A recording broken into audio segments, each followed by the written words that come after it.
How are you all doing? And good morning.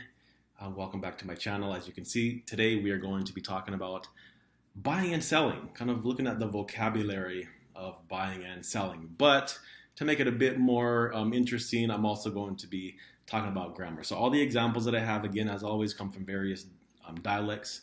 But rather than just kind of reading the sentences and seeing how the word buy or sell is used in those sentences, I'm also going to be talking about the grammar, such as looking at all things that I've already made specific videos on, but we're just going to see those in use now also, such as future tense suffixes or past tense suffixes and other things. So let's get right into it, because as you're going to see, the way sell is constructed in Paiute is quite interesting. But first, dm is a word for buy. Dm. Okay, very simple. Dm means buy. But sell is ma dm. Ma dm. So this ma is a suffix that you add on to something, and then you have dm. And so obviously dm means buy. So how does ma dm become sell? Well, I will get there later on in the video. You're going to have to be patient. But also keep in mind there are other ways to say sell in Paiute, in different dialects, but I'm going to be focusing on this one in this video alone. So let's look at examples for buying. First, demenobi. Demenobi. It means sell, and it's just simply the two words put together. Dem means buy, nobi is house. So demenobi, store or house of buying, house to buy something. It's a store. Hima'utumukwa. Hima'utumukwa means what are you going to buy? So remember this kwu suffix, KWU, kwu, can indicate something that is going to happen in the future. So what are you going to buy? This is something that's going to take place in the future. Hima'utumukwa. What are you going to buy?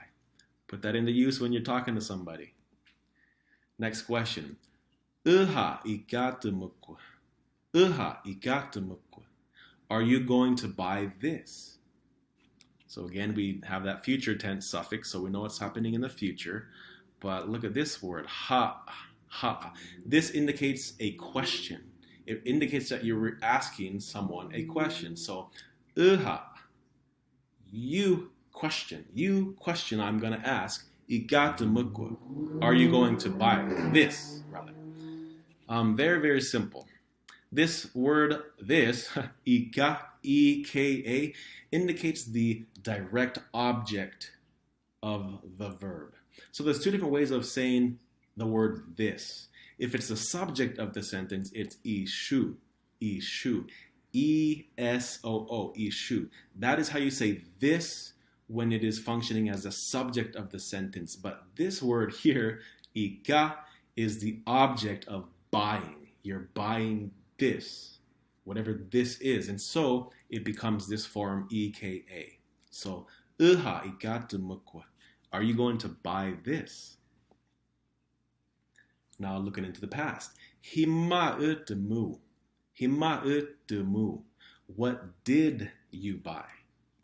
That past tense is indicated by this O-O. Again, I did a whole video all on the past tense, so you can go back to that to get more details. But this is one way of referring to something that happened in the past, oftentimes referring to a recent past. So what did you buy? Like maybe what did you just buy? What did you recently buy? Something like that. Another way of asking the same question is hima'utumukwa. Hima'utumukwa. This longer suffix hudua indicates that you went somewhere and you did something and then you returned. So you went and you came back.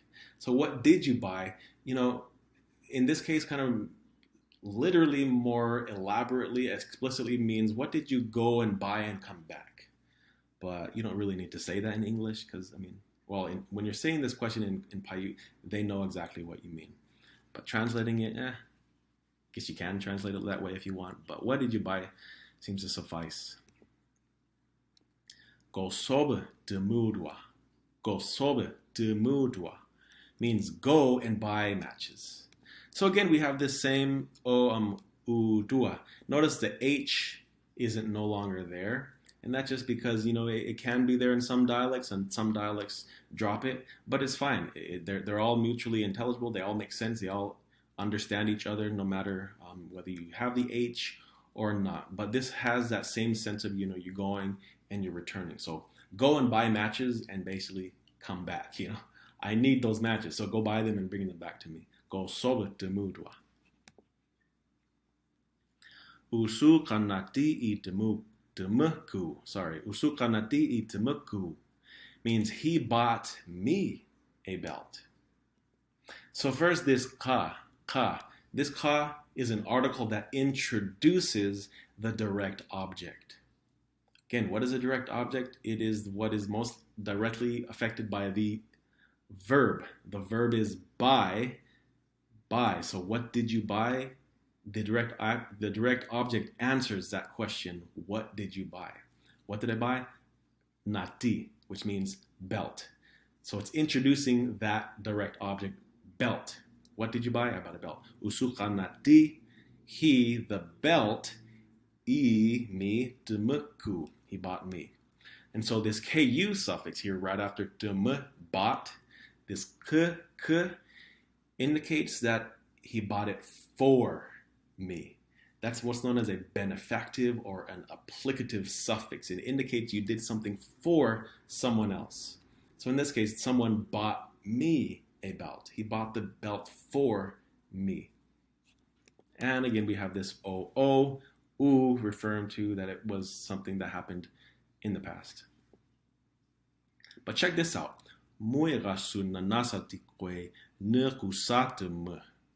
Means last week I bought pants. I bought pants. Why am I translating it as a past tense if the verb is just simply dem, the root word by itself? No suffix is added to it. Why am I translating it as past tense? Well, because of this long adverbial phrase, that means last week. By that word, by that phrase rather, we are, the speakers, the two people talking, are orientating themselves to something that happened 2 weeks ago. In other words, in the past. It is temporarily in the past. And so because of that, you don't have to put a past tense suffix on the verb. The verb deme is enough. That's all you need to say to indicate that it happened in the past. So last week I bought pants. Deme. That's all you need. Nekusat deme. Another one, very similar. What kind of food did you buy? Again, temu is just by itself. Now, this one doesn't have some sort of temporal adverb to help clarify that it happened in the past, but it's more like in context. If I'm in the house and I see someone who has bags of groceries, but I can't see what is inside those bags, I'm going to assume by the situational context that they just bought those, that it happened in the past. So again, I don't need to have a past tense suffix on there. Deme here is enough to know that it's referring to the past. And haoniku just means what kind. So what kind of food did you buy? Another one, I think this is the last example for buying, is usu ikatumusi banakai shui manaka. Usu ikatumusi banakai shui manaka means he bought this but hasn't paid me yet. So this time there is this se suffix on it, and again I did a whole video on that suffix alone. It's called the sequential suffix. It indicates that actions occur sequentially one after another. There's a sequence of events, and it's usually always suffixed to whatever action took place first in a sequence. So it's suffixed to deme, buy. That indicates that the buying took place first. So he bought something, someone bought this, whatever it is, but sequentially, he still hasn't paid me yet. What a punk. So that's what that is. This C suffix can, kind of refer to something that happened in the past, or having bought this, he hasn't paid me yet. Or after buying this, he hasn't paid me yet. Those are all different ways that this can be translated. All right, selling sentence examples. Let's get into what is going on with this ma de me. Okay, so ma, this suffix ma indicates with or by means of. It indicates the instrument you use to do something with. So you're going to do something and you're going to use something. You're going to accomplish what you want to do by using something, by means of something. Here's an example in Paiute. Su tsagure u patsau dud muguma. The porcupine killed him with its quills. So muguma, mugu is a word for quills. You have ma suffix to it. It indicates the porcupine killed something with its quills. The quills was the instrument by means of which he killed something else. Another example. Imaima ne u masigita. Imaima ne u masigita means I mash it with my hand. So in this case, my hand itself is the instrument that I'm using to mash. I'm mashing something by means of my hands. That's what that ma suffix indicates. And so the concept of to sell, this is how it's structured or constructed in Paiute. Ma by means of, de me, buy.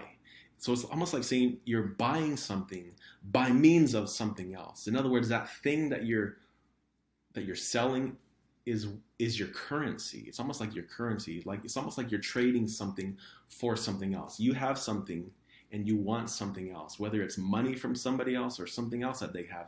You have this object and you're going to essentially buy what they have by means of whatever you have. You're trading. But together, ma to ma is meaning to sell. So here are some examples. Usu wihima item. He sold me a knife. That's what it means. Usu wihima item. So ma. Wihi is a word for knife. Wihi. Ma with. So with a knife. It's almost like he bought with a knife. So he bought something with a knife there. He used a knife to buy something from someone else, but really it's meaning he sold the knife. He sold me a knife here. If you want to say he sold me a good knife, you just add bishao to it. Usu bishao wihima ituma. He sold me a good knife. What a great guy. Sunana kakazi ma ituma means the man sold me the car. So again, ma. Kazi is just a borrowed word from English. It's the word car, but kind of morphed into Paiute way of saying it. Kazi. So he sold me the car. With a car. He's bought me with the car in a sense. He sold, but again, sold a car. Sold me the car. That's what it means. So a kazima temude refers to a car salesman. Kazima temude. Car salesman. And one last final example is ne tebuma temukwa. I'm going to sell pine nuts. Ne tebuma temukwa. Going to sell pine nuts. So I hope that made sense. Ma usapa. That is all. Maybe that last part of selling can get kind of complicated, but again, it's one of those things where you have to hear it over and over many, many times. Repetition, and then you understand it. Then it makes sense. Then you don't have to think about, this and that, and what do all these suffixes mean? No.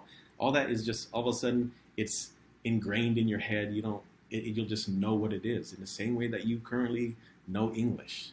So, repetition, learn as much as you can. Listen to elders, listen to fluent speakers speaking constantly, and learn, and put these into practice. So, until next time, the next video lesson, Bishop Tawibaga, have a good day and see you all later.